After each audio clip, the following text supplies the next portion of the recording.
Conjunto das partes de um conjunto.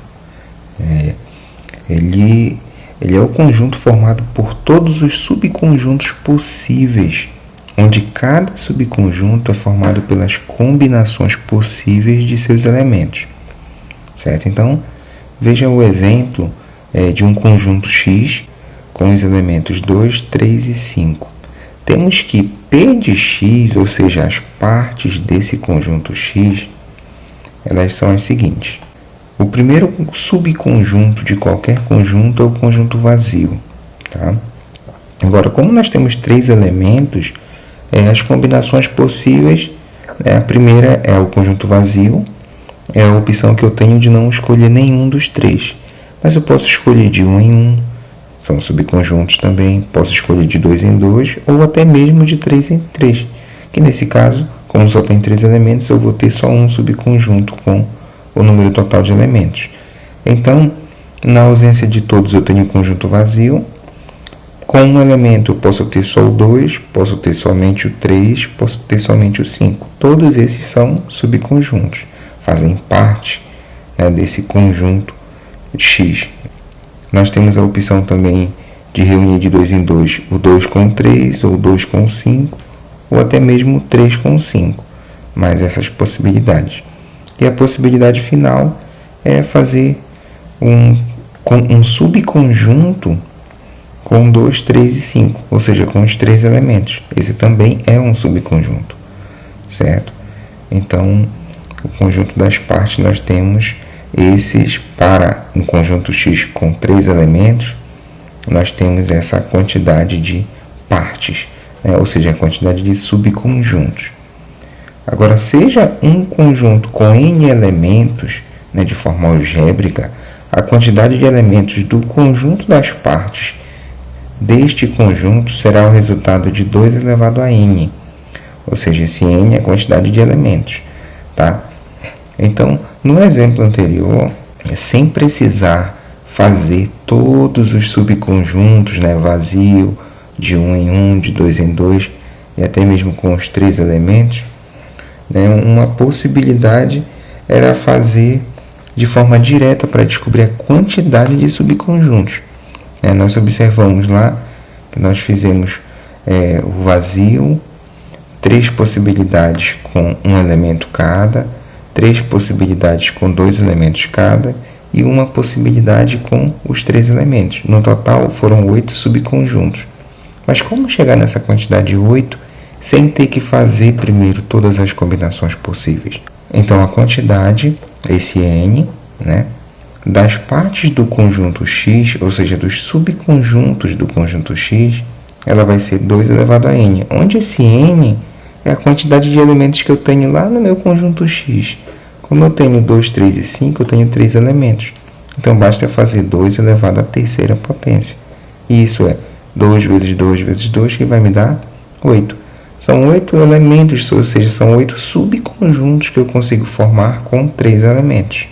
Certo? Uma outra forma de enxergar o porquê desse 2 elevado a N é justamente você, em cada elemento, para formar o subconjunto, você tem a opção de escolher ou não este elemento para fazer par com o outro. Ou seja, o elemento 2, lá do conjunto X, eu tenho 2 possibilidades para ele.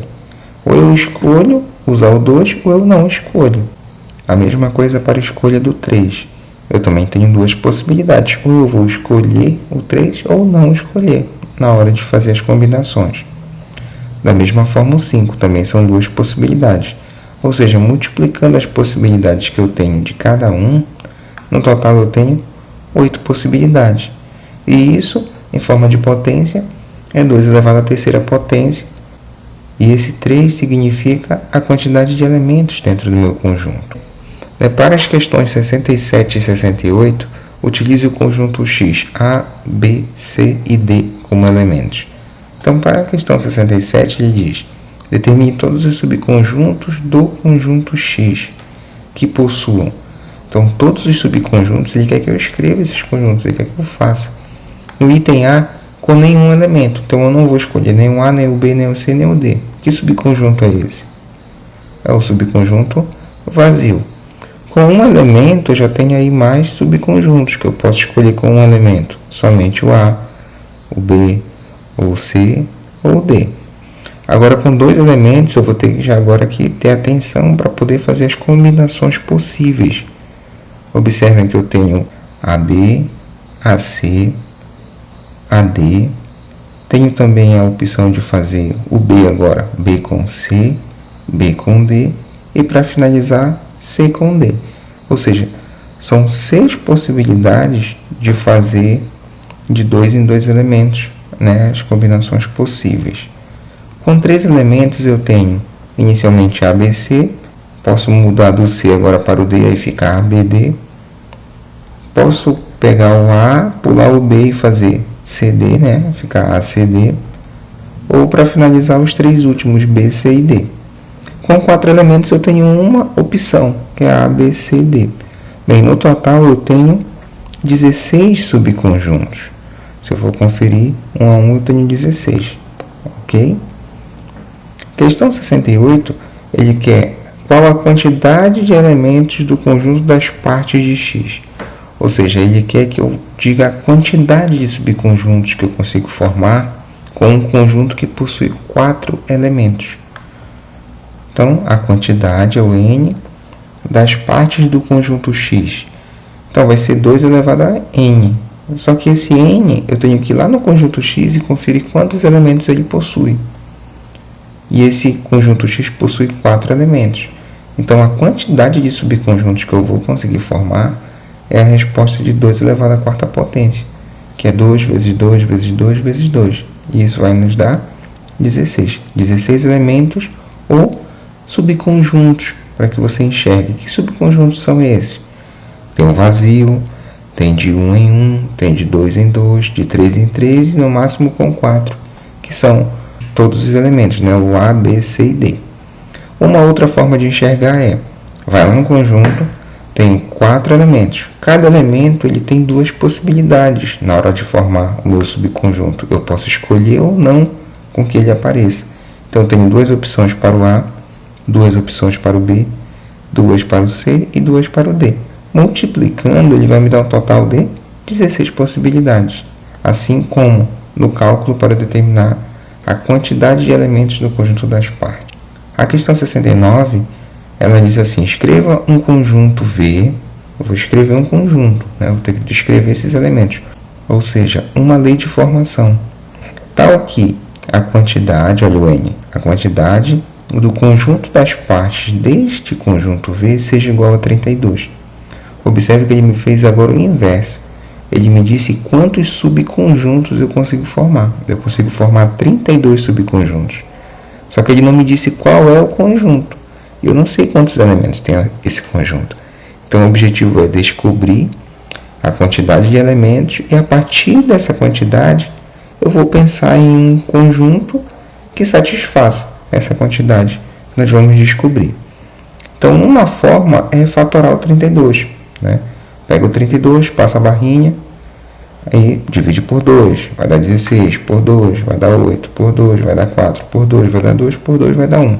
Ou seja, o 32, ele nada mais é do que 2 elevado à quinta potência.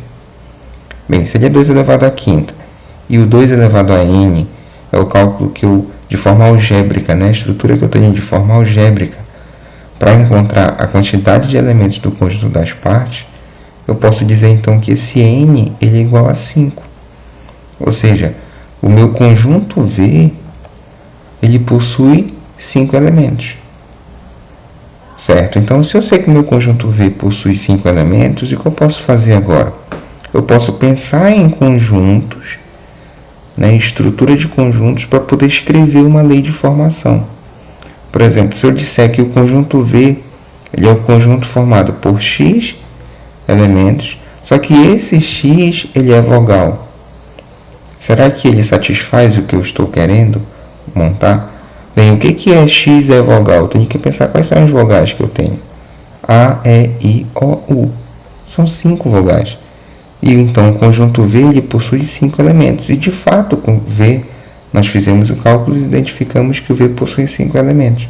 Então, X, tal que X é vogal, ele é uma estrutura de lei de formação e é válida, porque quando eu descubro os elementos, eu tenho exatamente 5 elementos.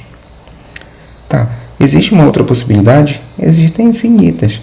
Mais uma possibilidade. Eu posso dizer que x pertence ao conjunto dos naturais, tal que o x seja maior que 10 e x menor que 16.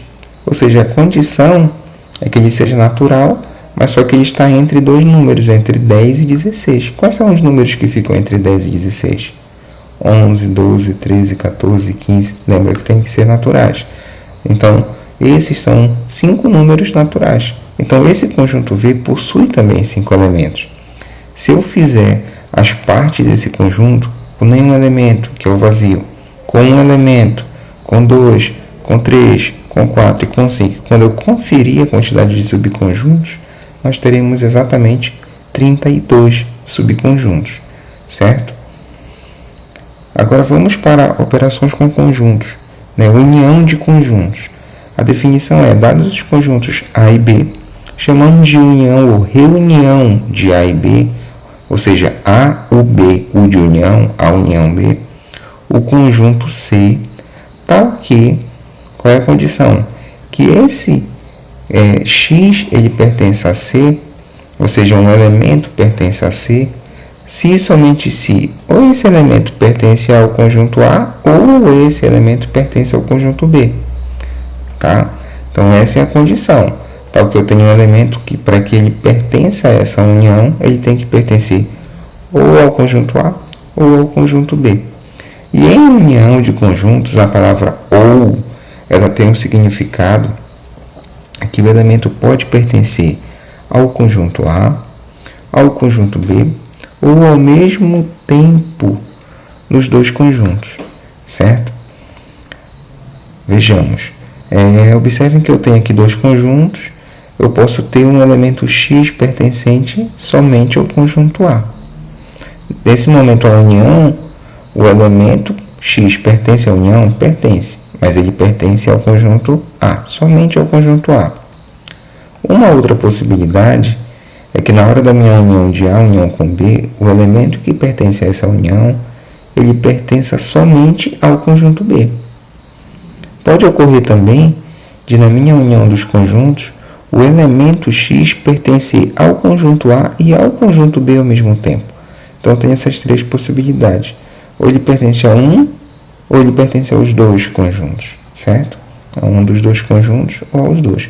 Observem que união é tudo que está marcado, tudo que tem em A, em B, tudo isso é união de A com B, certo? Então, no exemplo, sejam os conjuntos A e B. Ao unir os conjuntos A e B, podemos formar o conjunto união, certo? Sendo este o conjunto união entre A e B, pelo diagrama de Venn nós temos. Observe que o conjunto A ele tem os elementos 2, 4, 5 e 7. O conjunto B, 2, 3, 5, 7, 11, 13. Porém, o 2, o 5 e o 7 pertencem aos dois conjuntos. Então, esse 2, 5 e 7 ele fica ali compartilhando os dois conjuntos, dentro do diagrama. Interseção de conjuntos. Definição. Dados os conjuntos A e B, chamamos de interseção de A e B, ou seja, o A, aí um ali de cabeça para baixo, B, A interseção B. Um conjunto D, tal que X pertence a D, se e somente se X pertence a A e X pertence a B. Ou seja, um elemento que pertence à interseção, ela só vai ser válida se ela pertencer ao conjunto A e ao conjunto B ao mesmo tempo. Tá? Pertence a A e pertence a B ao mesmo tempo. Em interseção de conjuntos, a palavra e tem o significado que o elemento pertence aos dois conjuntos ao mesmo tempo. Tá? Então, nesse momento aqui, nesse exemplo, o conjunto interseção, esse conjunto D, podemos dizer que são os elementos 2, 5 e 7, pois os elementos pertencem aos dois conjuntos ao mesmo tempo. Observem, 2, 5 e 7 fazem parte do conjunto A e 2, 5 e 7 fazem parte também do conjunto B. Então, podemos dizer que o conjunto interseção entre os conjuntos A e B é o 2, o 5 e o 7. Agora, para a quantidade de elementos da união de dois conjuntos, porque imagine um conjunto A com 50 elementos, um conjunto B com 39 elementos, e você tem aí interseção para analisar, tem elementos que só pertencem a A, elementos que só pertencem a B, né? E você vai ter que escrever todos eles no diagrama, aí não faz sentido. Então é mais prático você trabalhar com a quantidade. Então a definição diz que, de maneira geral, dados os conjuntos A e B finitos, temos que esse N é a quantidade. Então, a quantidade de elementos na união de A com B é igual à quantidade de elementos do conjunto A, somados com a quantidade de elementos do conjunto B, subtraindo a quantidade de elementos da interseção de A com B, certo? Nós temos esta estrutura algébrica. Mas assim, fazendo um diagrama para tentar enxergar o porquê desta estrutura algébrica, observem os conjuntos A e B, existe ali uma interseção entre eles, certo? Mas o que é a quantidade da união de A com B?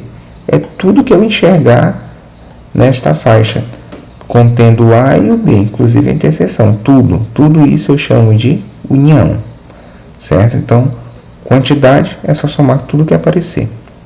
Agora tem um detalhe, o que é a quantidade de elementos do conjunto A? É tudo que estiver dentro do conjunto A. Tem uma parte que está somente a A e uma parte que está na interseção. Só que tudo é a quantidade de elementos do conjunto A. O que é a quantidade de elementos do conjunto B? Tudo que está aí no diagrama de Venn do conjunto B, inclusive a interseção. E o que é a interseção, né? É justamente a parte que compartilha tanto o conjunto A quanto o conjunto B. E observem que, na estrutura da minha união, se eu somar a quantidade que tem em A com a quantidade que eu tenho em B, justamente a interseção eu vou estar somando duas vezes. Observem que ela tem uma partezinha verde e tem uma partezinha vermelha. Ou seja, a interseção eu somei duas vezes. Então, se eu pegar a união e somar tudo que tem em A com tudo que tem em B, eu posso correr o risco de errar a minha quantidade que tem na união.